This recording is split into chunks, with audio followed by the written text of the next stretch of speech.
C'est un évangile incarné, comme tous les saints, me direz-vous. Mais Augustin, Ignace de Loyola, fondateur des Jésuites, Thérèse font partie de ces gens, la Thérèse, la grande d'Avila, mais aussi la petite Thérèse de l'Enfant Jésus, font partie de ces gens qui ont su exprimer comment l'évangile avait traversé leur existence humaine, leur histoire. Et l'histoire d'une âme, ces manuscrits autobiographiques de Thérèse à la fin du XIXe siècle ont eu pour moi la même tonalité.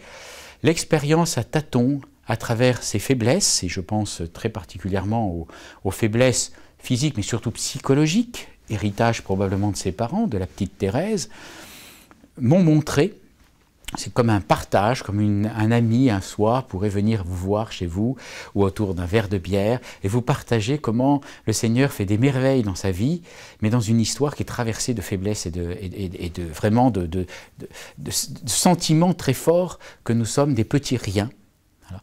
Et que l'important, c'est ce que Dieu veut faire en nous et ce qu'il fait réellement en nous.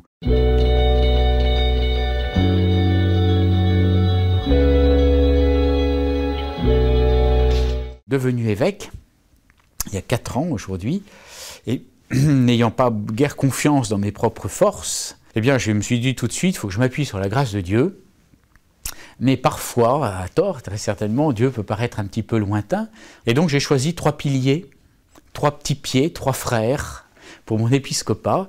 Donc il n'était pas encore bienheureux, mais je savais qu'il allait l'être, le bienheureux Jean-Paul II, qui va bientôt être saint, parce que c'est lui qui a fondé le diocèse aux armées en 1986, et puis il a connu la guerre, il a été marqué profondément, il sait ce que c'est que la tragédie de la guerre, qui signifie la tragédie de ce XXe siècle, qui a été génocidaire au possible.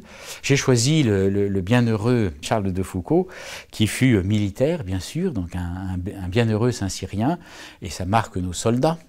Et puis, même si elle n'a jamais été aumônier militaire, la petite Thérèse.